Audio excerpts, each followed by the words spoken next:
उत्तराखंड की पुष्कर सिंह धामी सरकार को विधायी मोर्चों पर लगातार दो बड़े झटके लगे हैं। अभी तक जहां राज्यपाल ने धामी के धर्मांतरण बिल को लौटाया था, तो वहीं अब धामी सरकार का एक और बिल राज्यपाल ने वापस कर दिया है। बीते दिन राज्यपाल लेफ्टिनेंट जनरल गुरमीत सिंह ने उत्तराखंड धर्म स्वतंत्रता एवं विधि विरुद्ध प्रतिषेध संशोधन विधेयक 2025 को कई खामियों के चलते वापस कर दिया था। वहीं अब यूसीसी यानी समान नागरिक संहिता उत्तराखंड संशोधन विधेयक 2025 को भी भाषाई, टाइपिंग और तकनीकी गलतियों के चलते वापस लौटा दिया गया है। इससे साफ जाहिर होता है कि धामी सरकार की जल्दबाजी और लापरवाही ने इन अहम कानूनों को अटका दिया है, जो राज्य की जनता के लिए बड़े मुद्दे हैं। अब सरकार को इन बिलों को सुधार कर दोबारा विधानसभा से पास कराना पड़ेगा, जिससे प्रशासनिक कमजोरी उजागर हो रही है। ये दोनों बिल अगस्त 2025 के मानसून सत्र में विधानसभा में पास हुए थे। धर्मांतरण विरोधी बिल में सरकार ने जबरन धर्म बदलवाने पर सजा को और कड़ा किया था, जिसमें आजीवन कारावास और 10 लाख रुपए तक का जुर्माना शामिल है। अगर पीड़ित नाबालिग महिला या अनुसूचित जाति जनजाति का हो तो सजा 5 से 14 साल तक हो सकती है। उत्तराखंड में कानून 2018 में आया था, 2022 में संशोधित हुआ, लेकिन धामी सरकार की तीसरी कोशिश भी गड़बड़ियों की वजह से फंस गई। विपक्ष इसे अल्पसंख्यकों पर निशाना बताता है, जबकि सरकार का दावा है कि ये लव जिहाद जैसे मामलों को रोकेगा।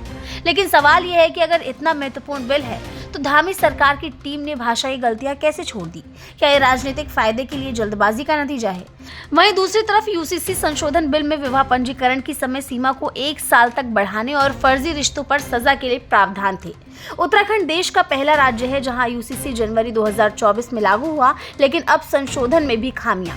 ये दिखाता है कि धामी सरकार में समन्वय की कमी और प्रशासनिक लापरवाही चरम पर है। राज्यपाल ने दोनों बिलों को संदेश के साथ लौटाया, जिसमें कमियां सुधारने की सलाह दी गई है।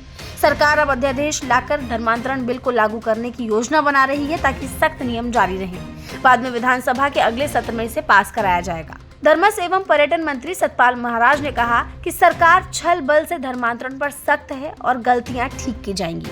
लेकिन सवाल उठ रहे हैं कि अगर सरकार इतनी सख्त है तो बिल तैयार करने में ऐसी बुनियादी चूक कैसे हुई? विपक्ष इसे भाजपा की चुनावी चाल बता रहा है।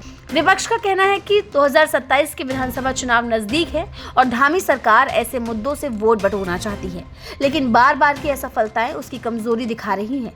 राज्य में पहले से बेरोजगारी, पलायन और बाढ़ जैसी समस्याएं हैं, लेकिन सरकार का फोकस राजनीतिक एजेंडे पर ज्यादा लगता है, जिससे विकास प्रभावित हो रहा है।